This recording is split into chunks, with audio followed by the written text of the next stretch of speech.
What's up, everybody? It's the homie Truth Teller, the street reporter, and a lot of people ask me about the drill culture. A lot of people always say, Truth, bring somebody in front of that camera that we all might not know that's on the rise. Today, I think I was lucky enough to get that opportunity. Y'all always think these bloggers be grizzly bears, but today we was lucky enough to get a female blog in here.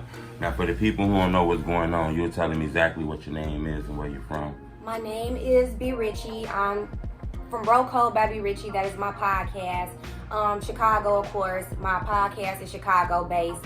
And we focus on the good in Chicago, not just the bullshit that goes on that everybody talks about, the day to day. We talk about nothing but good on Bro Code by Richie. So if you're trying to if you're trying to be up and coming, you're trying to do your shit, Bro Code by Richie is the way to go.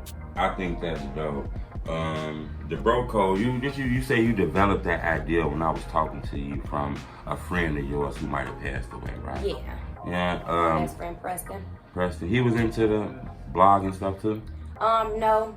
He was just, a regular guy that liked to politic and have fun. So that's just what we did as my best friend. We had those conversations about relationships, about the culture that was going on at the time, because he passed in 2013.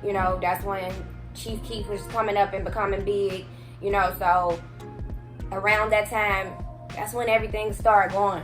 Right. And, for him to pass away in the midst of that, it fucked me up and I was lost. So it took me about 3 or 4 years to recover, and from recovering from that, I decided I still wanted to have those conversations, and the only way I could do that is by creating my own show. That's dope. I think that's dope to be able to do something like that. Now, on your route to doing something like that, is it a thin line between what you talk about, what you post?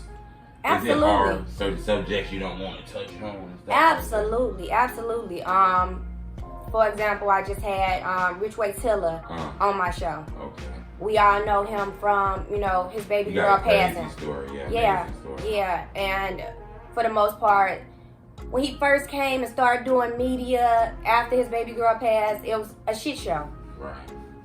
I had him on my show for the positive, for his growth and what's going on with him now. I didn't want to just focus on the passing of his baby girl. I wanted to focus on his mental state now and what he had going on now. Right. I watched that interview too. Thank you. I think that was dope. The way I think you got him coming, right? He just did it Friday. It was yesterday. It'll be out Monday. Okay, well that ain't what I seen. I seen something with RichWayTilla on there that I thought I might have seen, but I did see you promote that's gonna drop with him soon. Yes. Our blog is the police. No, y'all be the police. Y'all, put it in y'all music. Y'all tweet it. We just doing our job and reporting it. Do female journalists, females who talk about the culture, do they feel some of the, the over the back, the stares? Do y'all feel some of that too? For sure. Oh yeah. For sure. But me, I got a good connection with a lot of people in the city, and the fact that I'm not doing no negative shit on my show. Right. I'm talking about the positive. I'm talking about the good. So I don't get that much backlash unless it's just a guest that they just don't like and they ain't trying to like. You had Tiller on there. Got any bad DMs? No. It was all love. That's what's up. I noticed out here, they don't really pinpoint the female rappers a lot. Is it a scene for them out here? For sure. I just recently seen that it's a little beef going on with that. Now I don't like that. I love positivity, so I would love for all of them to come together. But it's definitely a scene. Is it a must to promote the hood, or do you got to go with the top stories on your podcast? Because a lot of people hit me up and say, "Man, I need you to do a blog about me." And sometimes I have to tell them, if ain't too many people looking for you now, I mean, how you feel about that? I feel like everybody has a story. How important is your story to the next person? That's up to them to decide. But at the same time, Is it gonna get views? A lot of bloggers look to see if it's gonna get views. How are they coming overall? Are they a negative person? And that's what the platform is all about. You have to be cautious about who you give your platform to. Yeah. What's the best content you ever put out on that platform?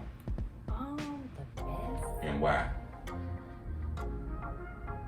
I actually have to say, during my brother Hard Knocks album release party, just so they can see the layers of. I seen that now. The layers, thank you, of my ability and the positive. A lot of people, like I said, bloggers, we get negative backlash for the things that we put out and the people that, you know, we're connected with. But I get love because the way it's put out. You know, you said Hard Knock now, you know, that you just said that like we just gonna just say that and run past it now.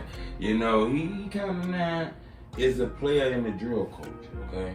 So that make me think you know things in the culture. You might know things a lot of people don't know about the culture. So I just want to get your perspective on a few things. Okay.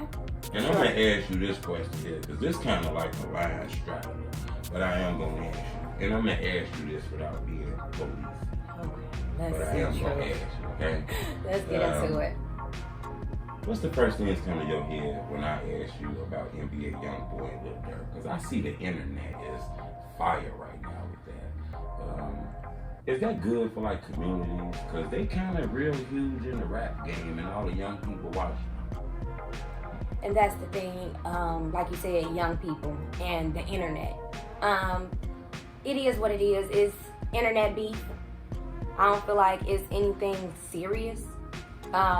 Because neither one of them want to lose the bag at the end of the day. If they see each other, I believe they'll walk past each other. The people that's with them, that's a whole nother story. But at the end of the day, your team is your team. So how you control them is totally up to you. That's deep, though. When it comes to the music, you real deep into listening to a lot of this music that comes out? No, I'm really an R&B girl. You know, it's an artist from Chicago by the name of King Von just recently dropped a project, What It Means to Be King. Any thoughts on that? No, not really, because I haven't got a chance to listen to it. I wanted to know that, you know, because I speak with a lot of bloggers, and it seems like when it comes to the rap shit, it's a lot of street guys that get the fame out here in Chicago. It seems like everybody want to be a rapper, and nobody want to be like anything else. Absolutely, and that's just because, I don't know, like, this drill scene has, over the last couple of years, become major to the point of people are creating stories around these people's lives, and they don't live in Chicago or don't, know the actual drill scene or the drill culture for real. So for me, it's just like y'all playing y'all playing it too close. You say somebody, create, that was deep, when you really think about it like that, though. Creating stories on somebody's life they don't even really know. Yeah. I spoke with a guy who told me he seen the blog about his friend. He can tell that somebody went on his Instagram and scrolled a couple years just to get a picture. And I never really thought about that. It do kind of feel a little creepy when I think about it. Yeah, and that'd be the thing for me. When people get into that lane of blogging, y'all are, y'all have to be cautious of what y'all doing, because these are people's real lives. It may seem y'all making it like it's an episode of Power, Right. But these are people's real lives, and you have to be aware that you're playing with somebody's life and you're playing with their character and who they are overall. That's deep. I hear a lot about police out here. I hear a lot about F the police, F12. I'm going to tell you something somebody told me. When you teach the young people F the police, in 20, 30 years, nobody that's going to look like us going to police us, okay? It's going to be the other side giving out the years. Yeah. Right? How you feel about the police? Not really how much you feel. Why is it this F12 thing got here so much? Just because it's like they a gang too. We don't know. With that. You don't know how far, you can go and be comfortable with them because they might turn against you. As sad as it is, you may be calling them for help and they looking at you like you the problem. So it makes you not even want to call them and make you want to handle it yourself just because don't nobody got time to be already pissed off and then have to double back and have to deal with the police that make you even madder and fuck around and go to jail because you called them. Back. That's crazy to get that perspective. Bro Code. Yes, Bro Code by Richie is live every Friday, 7 p.m. on Instagram only. If you missed the live, you can check out the full episodes Monday at 12 on Bro Code by Richie.